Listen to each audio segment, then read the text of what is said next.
Unit 7, Read to Sojourner Truth. Who was Sojourner Truth? Sojourner Truth was a black American freedom fighter and orator. Her real name was Isabella Baumfree. She was born in Ulster County, New York. She was a daughter of an African named Baumfree and a woman called Elizabeth.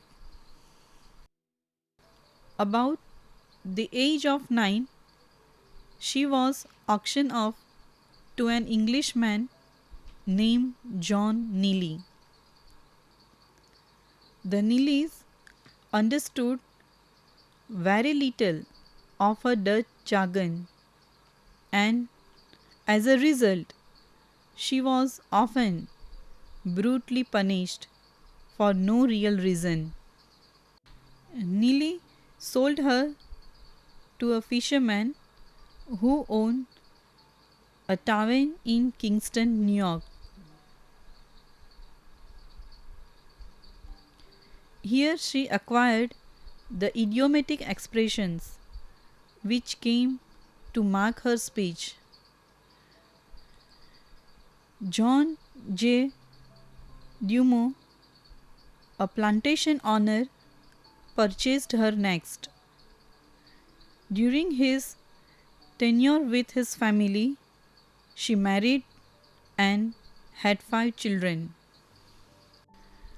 In 1827, after New York had passed an Emancipation Act freeing its slaves, she prepared to take her family away. But Dumont began to show reluctance to this. So she ran away with only her youngest child. She finally wound up in New York City. She worked at manual job and through some friends came under the way of a religious fanatic named Matthias. During the Civil War, Truth brought gifts for the soldiers with money raised from her lectures and helped fugitive slaves finding work and housing. After the war, she continued her tirade for the Lord and against racial injustice. Even when old age and ill health restricted her activities to the confines of a Battle Creek Mish Sanatorium. She died there on November 16, 1883. Hey, it's time to learn a little history with Sojourner Truth.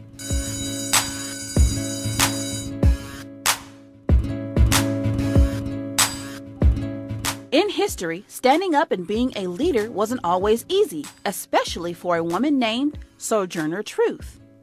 Sojourner Truth was an abolitionist and women's rights activist who stood up for women and African Americans to be treated as equal. Now, starting off, Sojourner Truth was born in 1797 in the state of New York. Now, the entire time I have been calling her Sojourner Truth, but that was not her name at birth. Sojourner Truth's real name at birth was Isabella Baumfree. Her parents were Elizabeth and James Baumfree, and like many African Americans during this time in history, they were slaves. She had a big family with 12 siblings, but Sojourner was eventually sold to Johnny Lee at the age of 9 for $100 and a herd of sheep. For Sojourner, learning was hard. Sojourner had it really tough with the family she was sold to, And as a child, she only spoke Dutch, and the family that owned her spoke English. She learned to speak English quickly because she was severely beaten when she didn't understand what the family was saying. After living with that family, she was sold several times. Later, Sojourner was forced to marry an older slave named Thomas, and they had 4 children: Peter, James, Elizabeth, and Sophia. This is where her last owner promised Sojourner freedom, but broke his promise. After finding out that her master would not keep his promise, she had to do something. One morning, she got up and ran away with her daughter. After running away, her master eventually found her. But lucky for Sojourner, a family took her in and paid her master to let her stay with them. Sometime after that, Sojourner Truth had a life-changing religious experience while living with the Van Wagenen family. Soon after, she became an amazing traveling preacher. This is where she began traveling, standing up for slaves and women's rights. Sojourner died on November 26, 1883 in Battle Creek, Michigan at the age of 86. Her life and legacy will always shine bright as she is remembered for standing up for the truth and traveling abroad to spread it. I hope you enjoyed these fun facts about Sojourner Truth.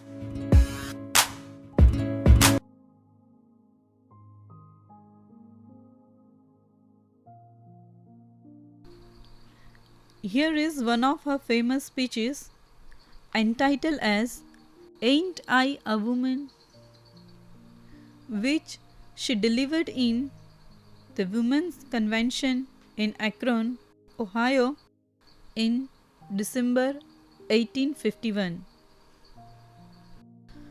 Well, children, where is so much racket, there must be something out of order. I think that twist the Negroes of the South and women at the North all talking about rights. The white man will be in a fix pretty soon. But what is all this here talking about? That man over there says that women need to be helped into carriages and lifted over ditches and to have the best place everywhere. Nobody ever helps me into carriages or over mud puddles or gives me any best place. And ain't I a woman? Look at my arm. I have plowed and planted and gathered into barns, and no man could head me. And ain't I a woman? I could work as much and eat as much as a man, when I could get it, and bear the lash as well. And ain't I a woman? I have borne 13 children and seen most all sold off to slavery. And when I cried out with my mother's grief, none but Jesus heard me. And ain't I a woman? Then talk about this thing in the head. What is this they call it? Member of audience whispers, intellect. That is it, honey. What is that got to do with women's rights or Negroes' rights?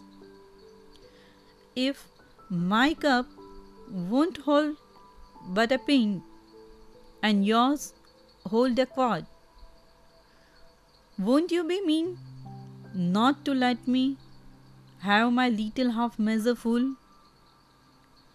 Then that little man in black there. He says, women can't have as much rights as men. 'Cause Christ wasn't a woman? Where did your Christ come from? Where did your Christ come from? From God and a woman. Man has nothing to do with him. If the first woman God ever made was stronger enough to turn the world upside down all alone, these women together ought to be able to turn it back and get it right side up again. And now they is asking to do it. The man better let them. Obliged to you for hearing me. And now, old Sojourner ain't got nothing more to say. Bring us a selection and piece on an enactment by our sister Sojourner. Well, children, well, there's so much racket, there must be something out of kilter. I think that twixt the Negroes of the South and the women of the North all talking about rights, these white men gonna be in a fix pretty soon. But what's all this here talking about? That man over there says that women need to be helped into carriages and lifted over ditches and to have the best place everywhere. Nobody ever helps me into carriages or over mud puddles or gives me any best place. Ain't I a woman? Mm-hmm. Look at me. Look at my arms. I have plowed and planted and gathered in the barns, and no man can head me. And ain't I a woman? I could work as much and eat as much as a man when I could get it, and bear the lash as well. And ain't I a woman? I have borne 13 children and seen most all sold off to slavery. And when I cried out with my mother's grief, none but Jesus heard me. And ain't I a woman? Then they talk about this thing in the head. What's this they call it? Intellect. That's it, honey. Intellect. What's that got to do with women's rights and Negroes' rights? If my cup will hold but a pint and yours will hold a quart, wouldn't you be mean not to let me have my little half measure full?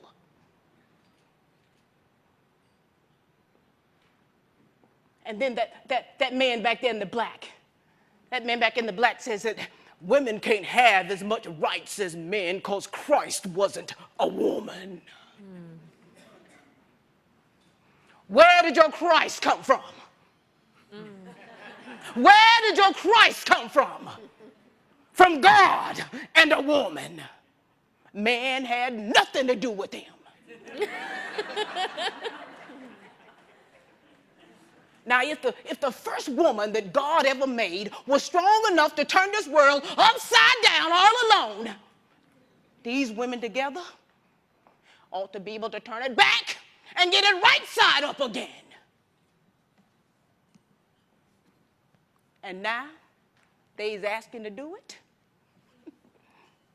And you men better let them. Obliged to you. Thank you for letting me speak to you this morning. Now old Sojourner ain't got nothing more to say.